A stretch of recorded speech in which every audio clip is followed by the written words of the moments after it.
नमस्कार, झारखंड समाचार में आप सबों का स्वागत है। आइए जानते हैं झारखंड की छोटी बड़ी मुख्य खबरों को। रांची के IIIT में असिस्टेंट प्रोफेसर की कॉन्ट्रैक्ट पर होगी नियुक्ति, 70,000 रुपये होगा वेतन। Indian institute of information technology यानी कि IIIT में भी अनुबंध पर असिस्टेंट प्रोफेसर नियुक्त किए जाएंगे। चयनित अभ्यर्थी को प्रतिमाह 70,000 रुपये मानदेय दिया जाएगा। आरंभ में इन्हें अस्थायी तौर पर एक सेमेस्टर के लिए रखा जाएगा। इसके बाद विभागाध्यक्ष की अनुशंसा पर इन्हें अगले सेमेस्टर में भी रखा जाएगा। प्रथम चरण में अधिकतम 5 सेमेस्टर की पढ़ाई के लिए चयन किया जाएगा। अभ्यर्थी की आयु 60 वर्ष से अधिक नहीं होनी चाहिए।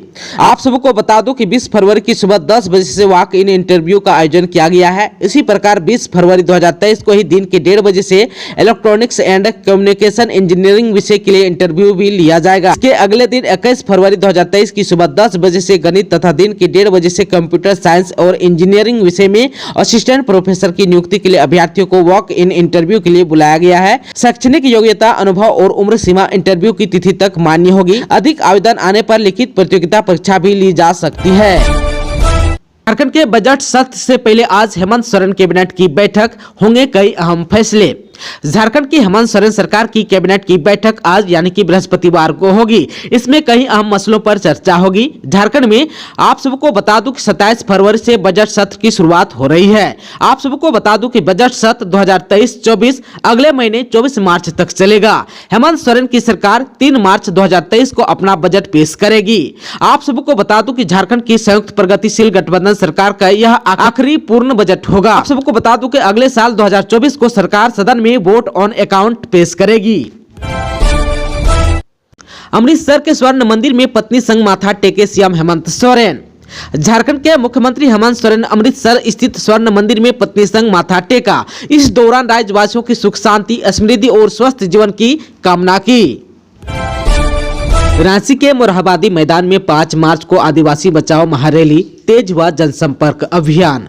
झारखंड की राजधानी रांची के ऐतिहासिक मोरहाबादी मैदान में 5 मार्च को आदिवासी बचाओ महारैली का आयोजन किया गया है। महारैली को सफल बनाने के लिए अभी से जनसंपर्क अभियान तेज कर दिया गया है। इस निमित्त आदिवासी समन्वय समिति के बैनर तले धुमकुड़िया सभागार करमटोली में विभिन्न आदिवासी संगठनों के प्रतिनिधियों की बैठक हुई। बैठक में महारैली की तैयारी पर चर्चा हुई। आदिवासी संगठन के नेता ने कहा कि आदिवासी बचाओ महारैली की सफलता के लिए जनसंपर्क अभियान प्रचार प्रसार को तेज करना होगा। लक्ष्मी नारायण मुंडा ने कहा कि 5 मार्च की महारैली आदिवासियत को बचाने और आदिवासी विरोधी ताकतों के खिलाफ हल्ला बोलने की रैली है।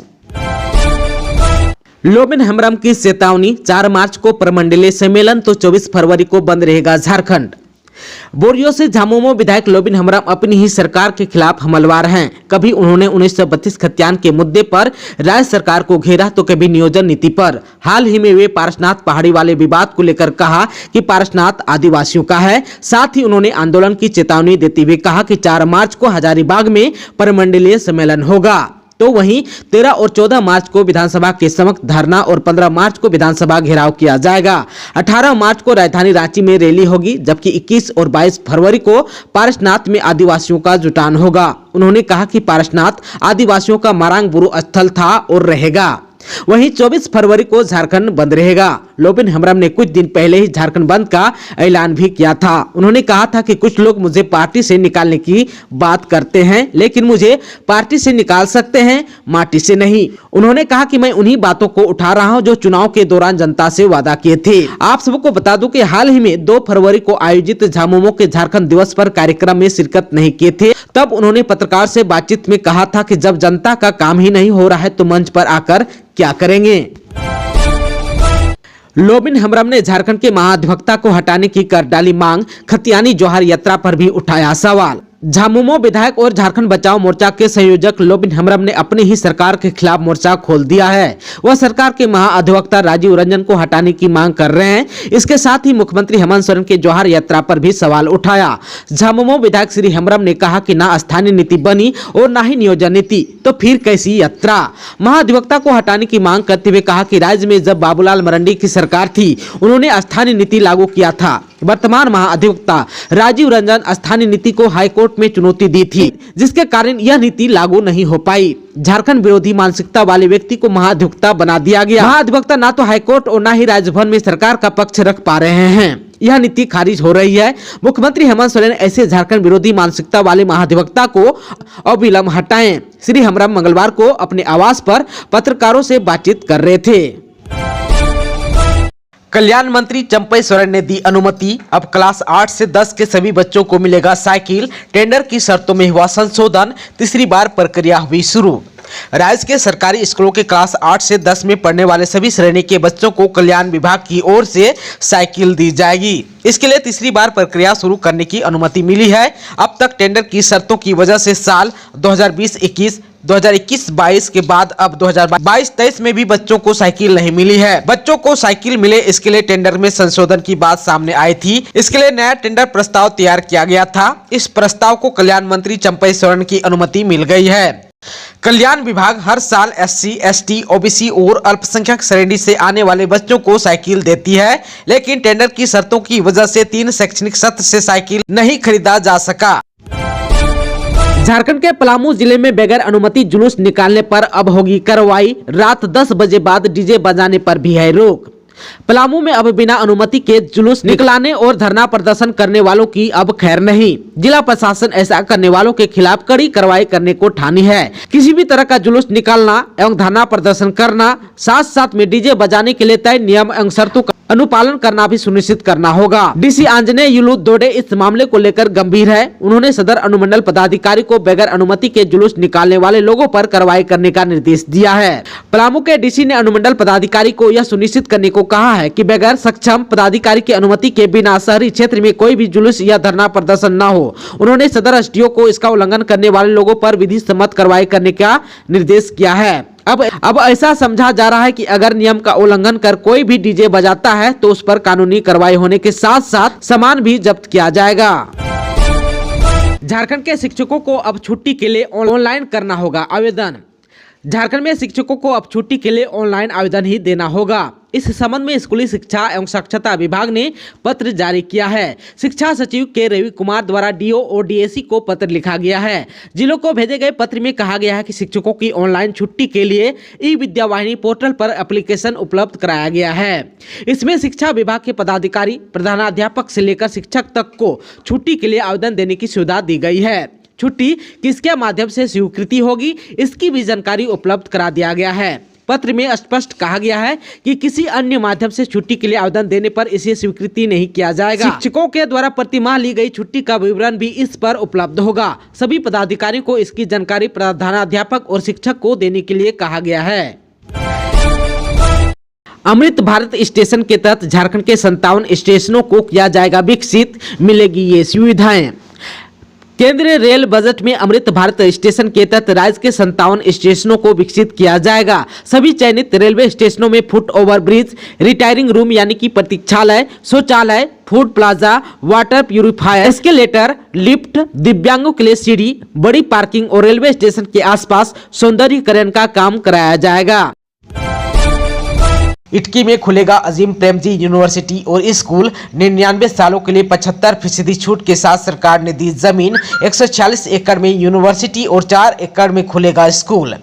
रांची जिले के इटकी में स्थित टीवी सेंटर की 150 एकड़ जमीन पर अजीम प्रेमजी फाउंडेशन स्कूल और यूनिवर्सिटी खोलेगी। राज्य सरकार की ओर से 99 सालों के लिए यह जमीन दे दी है। जमीन की सरकारी दर से 75% छूट देते हुए सरकार की ओर से जमीन दी गई है। इटकी अंचल से जिला प्रशासन को जमीन से संबंधित रिपोर्ट दे दी गई है। वहीं जिला प्रशासन ने भी रिपोर्ट को राज्य सरकार को सौंप दिया है। अब कैबिनेट की मंजूरी मिलते ही जमीन ट्रांसफर कर दिए जाएंगे। जमीन ट्रांसफर करने से पहले फाउंडेशन को जमीन की कुल राशि का 80% पैसा जमा करना होगा। देश का पहला डिजिटल खिलाड़ी पोर्टल झारखंड में लॉन्च। खिलाड़ियों की समस्या के समाधान में बनेगा मददगार।